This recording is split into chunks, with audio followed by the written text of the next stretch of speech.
একটি ছোট গ্রামের প্রান্তে এক সাধারণ ঘরে সালমা ২২ বছরের এক তরুণী ৯ মাসের গর্ভবতী। এর আগে সে কখনো কোনো ক্লিনিকে যায়নি, কোনো ডাক্তারের পরামর্শ নেয়নি বা কোনো পরীক্ষা নিরীক্ষাও করেনি। তার পরিবারও সচেতন ছিল না। তার আশেপাশের অনেক নারীর মতোই সে এবং তার পরিবার একই বিশ্বাসে ছিল যে সব কিছু ঠিক আপনা আপনিই হয়ে যাবে, যেমনটা সবসময় হয়ে আসছে। কিন্তু তখনও সে জানত না তার সাথে কি হতে চলেছে। তারপর একদিন সালমার প্রসব ব্যথা শুরু হয়। প্রথমে সবাই ভেবেছিল স্বাভাবিকভাবেই সন্তান জন্ম হবে, কিন্তু ঘণ্টার পর ঘণ্টা পার হয়ে গেলেও শিশুটি জন্ম নিচ্ছিল না। সালমার ব্যথা ক্রমেই অসহনীয় হয়ে উঠছিল। তার মুখ শুকিয়ে যাচ্ছিল, শরীর দুর্বল হয়ে পড়ছিল, আর সে বারবার অজ্ঞান হয়ে যাচ্ছিল। ধীরে ধীরে বোঝা গেল সালমা অবস্ট্রাক্টেড লেবার বা বাধাগ্রস্ত প্রসবের শিকার হয়েছে। শিশুর মাথা জন্মপথে আটকে গিয়েছিল, ফলে স্বাভাবিক প্রসব সম্ভব হচ্ছিল না। দীর্ঘ সময় ধরে প্রসব বেদনা চলতে থাকায় সালমার শরীরে মারাত্মক জটিলতা দেখা দেয়। তার শরীর পানিশূন্য হয়ে পড়ে, রক্তচাপ কমে যায় এবং সংক্রমণের ঝুঁকি বেড়ে যায়। শিশুটিও অক্সিজেনের অভাবে বিপদের মুখে পড়ে। হাসপাতালে পৌঁছানোর পর চিকিৎসকরা জানান যদি আরও দেরি হতো তবে সালমার জীবনও ঝুঁকির মধ্যে পড়ে যেত। জরুরি সিজারিয়ান অপারেশনের মাধ্যমে শিশুটিকে বের করা হয়। দীর্ঘ কষ্টের পর সালমা ও তার সন্তান দুজনই বেঁচে যায়। কিন্তু এই অভিজ্ঞতা তার পরিবারকে বুঝিয়ে দেয় যে প্রসবকালীন জটিলতায় দ্রুত চিকিৎসা কতটা গুরুত্বপূর্ণ। অবস্ট্রাক্টেড লেবারের পেছনে বিভিন্ন কারণ থাকতে পারে। এগুলোর মধ্যে প্রধান কিছু কারণ হল: ১. জরায়ুর সংকোচন দুর্বল হওয়া, হাইপোকন্ট্রাক্টাইল ইউটেরাইন অ্যাক্টিভিটি। যখন জরায়ুর সংকোচন যথেষ্ট শক্তিশালী হয় না, তখন প্রসবের অগ্রগতি ধীর হয়ে যায়। এর কারণ হতে পারে বেশি বয়সে গর্ভধারণ, স্থূলতা বা অতিরিক্ত ওজন, প্রথম সন্তান হওয়া, গর্ভকালীন ডায়াবেটিস, জরায়ুর গঠনগত সমস্যা, কিছু ওষুধ বা অ্যানেস্থেশিয়ার প্রভাব, শরীরে পানি শূন্যতা। ২. মায়ের পেলভিস বা কোমরের গঠনগত সমস্যা। শিশুর বের হওয়ার পথ সংকীর্ণ বা অস্বাভাবিক হলে প্রসব বাধাগ্রস্ত হতে পারে, যেমন মায়ের উচ্চতা কম হওয়া, পেলভিস সরু বা আঘাতজনিত বিকৃতি, জন্মপথের গঠন অস্বাভাবিক হওয়া। ৩. শিশুর অবস্থান বা আকারজনিত সমস্যা। কখনও শিশুর আকার বড় হলে বা অবস্থান সঠিক না হলে স্বাভাবিক প্রসব সম্ভব হয় না, যেমন শিশুর মাথা ও মায়ের পেলভিসের আকারের অসামঞ্জস্য, সেফালোপেলভিক ডিসপ্রপোর্শন বা সিপিডি। শিশুর উল্টো বা আড়াআড়ি অবস্থান, শিশুর ওজন বেশি হওয়া, ম্যাক্রোসোমিয়া। শিশুর মাথা সঠিকভাবে নিচের দিকে না থাকা। ৪. অন্যান্য কারণ: আগেরবার বাধাগ্রস্ত প্রসবের ইতিহাস, অতিরিক্ত ভয়, উদ্বেগ বা মানসিক ক্লান্তি, দীর্ঘ সময় প্রসব বেদনায় অবসন্ন হয়ে পড়া। এবার জানব কিভাবে একজন নারী বাধাগ্রস্ত প্রসব বা অবস্ট্রাক্টেড লেবারের ঝুঁকি কমাতে পারেন। গর্ভাবস্থায় নিজের স্বাস্থ্য ও সুস্থতার প্রতি যত্নবান থাকলে অনেক ক্ষেত্রেই অবস্ট্রাক্টেড লেবারের ঝুঁকি কমানো সম্ভব। নিচে এমন কিছু গুরুত্বপূর্ণ উপায় তুলে ধরা হলো যা স্বাভাবিক ও নিরাপদ প্রসবকে সহায়তা করে। নিয়মিত গর্ভকালীন চেক আপ করা।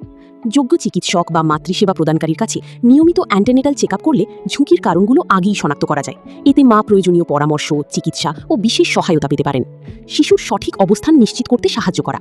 গবেষণায় দেখা গেছে কিছু নির্দিষ্ট শারীরিক ভঙ্গি ও ব্যায়াম শিশুকে পেলভিসের সাথে সঠিকভাবে অবস্থান নিতে সাহায্য করে।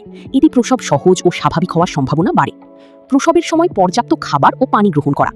ভালো পুষ্টি ও পর্যাপ্ত পানি জরায়ুর কার্যকর সংকোচন বজায় রাখতে সাহায্য করে। এতে শরীর স্বাভাবিকভাবে প্রসব প্রক্রিয়া চালিয়ে যেতে সক্ষম হয়। সক্রিয় প্রসব শুরু হওয়ার আগে হাসপাতালে না যাওয়া। গবেষণায় দেখা গেছে প্রসব পুরোপুরি সক্রিয় হওয়ার আগেই হাসপাতালে ভর্তি হলে অপ্রয়োজনীয় হস্তক্ষেপের ঝুঁকি বাড়তে পারে, যেমন সিজারিয়ান অপারেশন, ফিটাল ডিস্ট্রেস, বাধাগ্রস্ত প্রসব। তাই সক্রিয় প্রসব শুরু হওয়ার পর হাসপাতালে যাওয়া অনেক ক্ষেত্রে উপকারী হতে পারে। প্রসবের সময় হাঁটাচলা ও সোজা ভঙ্গিতে থাকা। প্রসবের প্রথম ধাপে হাঁটাচলা করা এবং সোজা হয়ে বসা বা দাঁড়িয়ে থাকা প্রসবের সময় কমাতে সাহায্য করে। গবেষণায় আরও দেখা গেছে এতে সিজারিয়ান অপারেশনের ঝুঁকিও কমে এবং মা ও শিশুর উপর কোনো নেতিবাচক প্রভাব পড়ে না। সচেতনতা, নিয়মিত চিকিৎসা ও সঠিক যত্নের মাধ্যমে অনেক ক্ষেত্রেই অবস্ট্রাক্টেড লেবার প্রতিরোধ করা সম্ভব। তাই নিরাপদ মাতৃত্ব নিশ্চিত করতে গর্ভাবস্থার প্রতিটি ধাপেই যত্নবান হওয়া অত্যন্ত গুরুত্বপূর্ণ। এবার জানব বাধাগ্রস্ত প্রসব বা অবস্ট্রাক্টেড লেবারের কারণে মা ও নবজাতকের কী কী জটিলতা দেখা দিতে পারে। দীর্ঘ সময় প্রসব বেদনা চলতে থাকলে এবং সন্তান জন্মের পথ আটকে গেলে মা ও শিশুর শরীরে মারাত্মক প্রভাব পড়ে। সময়মতো চিকিৎসা না পেলে এই জটিলতাগুলো জীবনহানির কারণও হতে পারে। মায়ের যেসব জটিলতা হতে পারে: অপারেশনের প্রয়োজন হতে পারে। স্বাভাবিক প্রসব সম্ভব না হলে অনেক সময় ফোরসেপ বা ভ্যাকিউমের সাহায্যে ডেলিভারি করতে হয়, অথবা জরুরি সিজারিয়ান অপারেশন প্রয়োজন হয়। সংক্রমণ: দীর্ঘ সময় প্রসব চললে জরায়ু ও আশপাশের টিস্যুতে সংক্রমণ হতে পারে, যেমন কোরিওঅ্যামনিওনাইটিস, এন্ডোমেট্রাইটিস।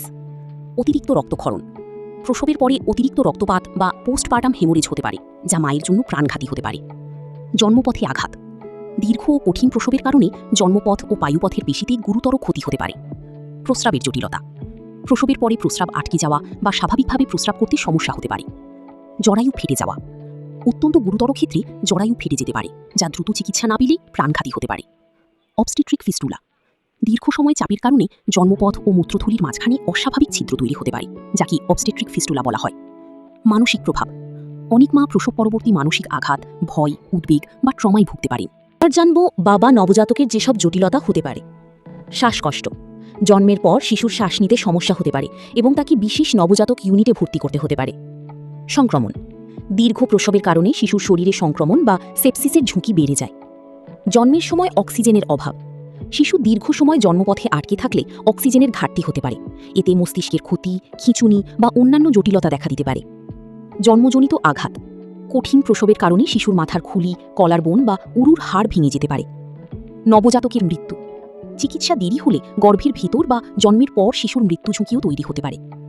এই কারণে প্রসবকালীন যে কোনো জটিলতার লক্ষণ দেখা দিলে দ্রুত হাসপাতালে যাওয়া এবং দক্ষ চিকিৎসকের তত্ত্বাবধানে থাকা অত্যন্ত জরুরি।